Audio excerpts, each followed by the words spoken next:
Hi everyone, I'm Pastor Deb McNabb from Living Faith Chapel in North Battleford. This past week our community has faced significant loss. We've had two of our young citizens pass away. Wes and Tessa Bryant went to be with Jesus on Thursday, June 4th. And I thought we need to do something to be an encouragement to one another, to maybe add a little bit of sunshine to our community, and to be a blessing to friends and family. So I need to ask a favor, but before I ask you to help me, I want to tell you a story. So God sent a little angel to the earth. The angel was to roam the earth and find the most perfect flower on the planet. He was to find the most beautiful and the most perfect and the most amazing flower and bring it back to God. Flower after flower that the little angel brought to God, God said nope. So when he brought the rose, God looked at it and said it's beautiful, but no. When he brought the daisy, God looked at it and said it's beautiful, but no. When he brought the birds of paradise, God looked at it and said it's beautiful, but no. And when he brought the carnation and the tulip and all the other beautiful lilac, God looked at it and said it's beautiful, but no. Sent the little angel back to earth to find the perfect flower. One day while searching all the different flower gardens of the world, he was passing by this field. It was just an ordinary field of grass. But there was something about that field that day that made it super extra special. You see, as the little angel passed by that field, he saw beautiful, beautiful yellow flowers. They were uncut. They were left to grow wild in an ordinary field of grass. And he realized quickly that the flower was the dandelion. The flowers were either waving like a carpet of sunshine, or they were cheering like cheerleaders do with fluffy white gray pom-poms. The little angel said out loud, how in the world did I miss such beautiful flowers? And how did I not notice these flowers until now? The beautiful flowers were everywhere. And the little angel knew in that moment that he needed to take the dandelion back to God. And he had found the perfect flower. So he created a bouquet in his hand and he made his way back to heaven. And when he got there, he said to God, Lord, do I have a flower to show you? And he said, Lord, look at these. These amazing flowers you named dandelions adorn the yards of the rich, and they show their yellow glory around the hovels of the poor. They grow in cemeteries and in the gardens of the rich and the famous. They flourish in the deep forest too, even though no one ever sees them in there. And they choose to show their smiley faces on the front steps of ordinary folks each morning. God, the dandelions are up in the morning before humans are even awake. And then they wait till families go to sleep before they close their eyes and they bow their heads. They are the first to bloom in the spring and the last to discourage in the fall. Lord, what's also amazing is one dandelion can multiply into hundreds. And it's perfect. It's so perfect. It even has a parachute seed that rides the wind. Even when despised or stepped on or dug out, dandelions know how to recover, heal, and multiply. And God, the dandelion doesn't even get discouraged.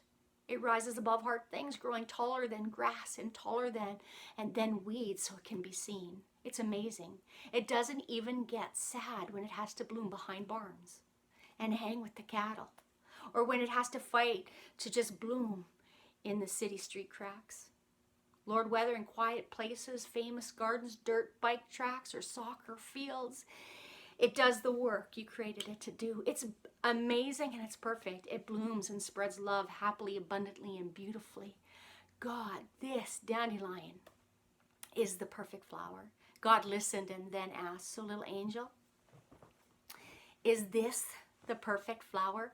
The little angel said, yes, but there's still more I need to share with you.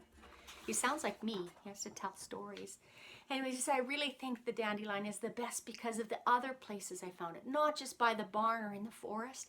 I found them in the work coveralls and the soup pockets of dads. I found mummies carrying beautiful bouquets created by their kids. I saw young girls wearing them as beautiful necklaces and headbands. I found babysitters had them tucked behind their ears. I found them in the dirty little hands of toddlers and preschoolers, and on the tables of grandmas. Those grandmas had bouquets of dandelions in old jam jars.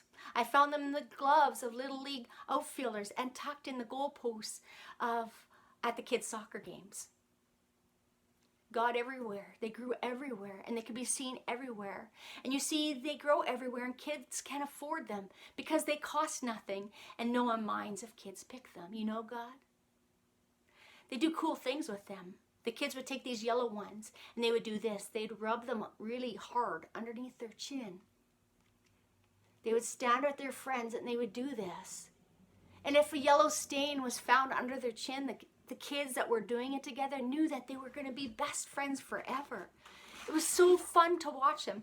And then the kids would pick the white ones that looked like these ones. My seeds blew off in the wind.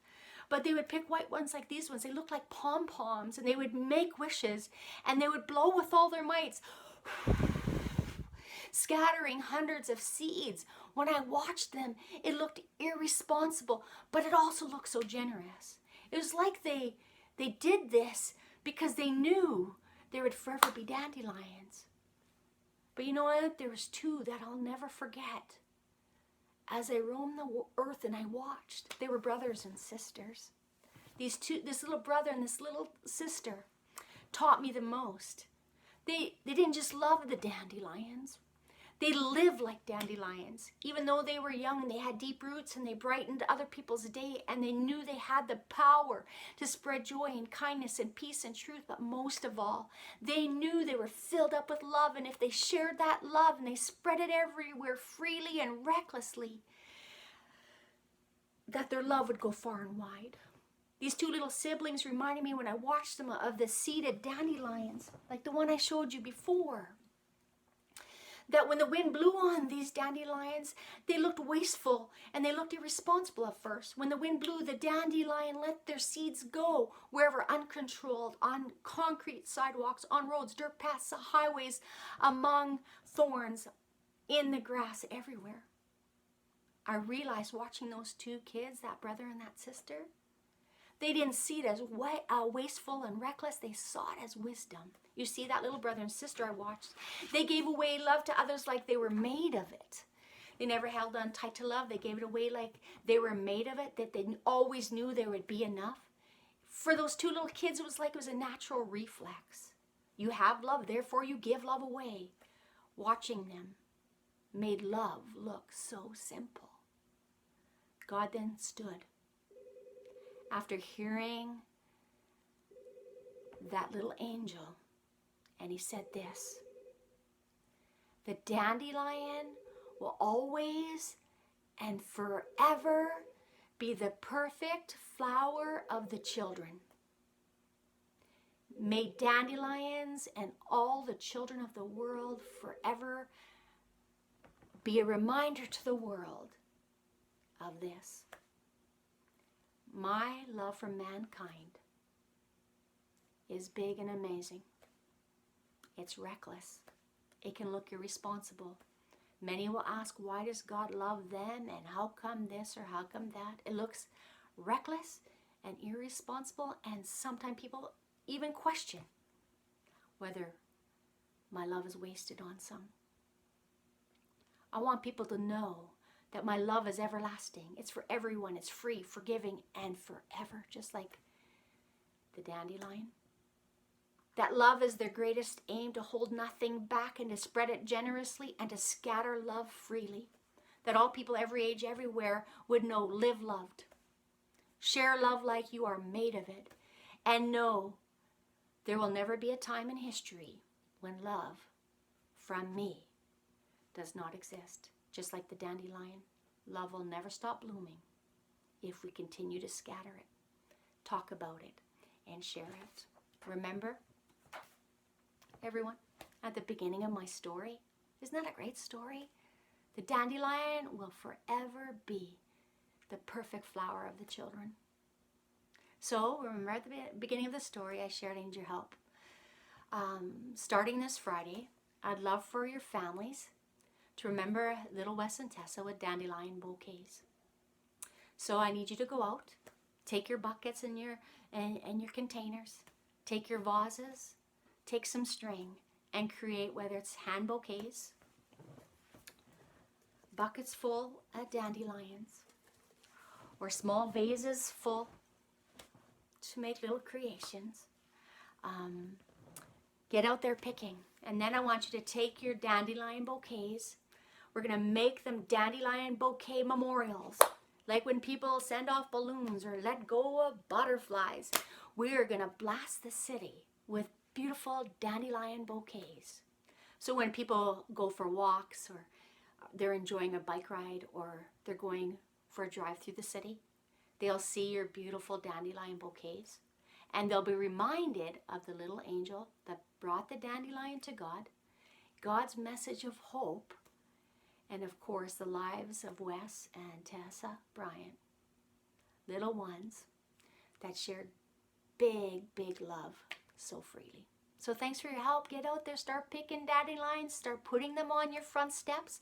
I'm going to be out there driving this weekend looking for a little more love and a little more sunshine and a little more care. Because in this time, all of us need it so much. So thanks, everyone, for joining me and participating in this dandelion bouquet blessing.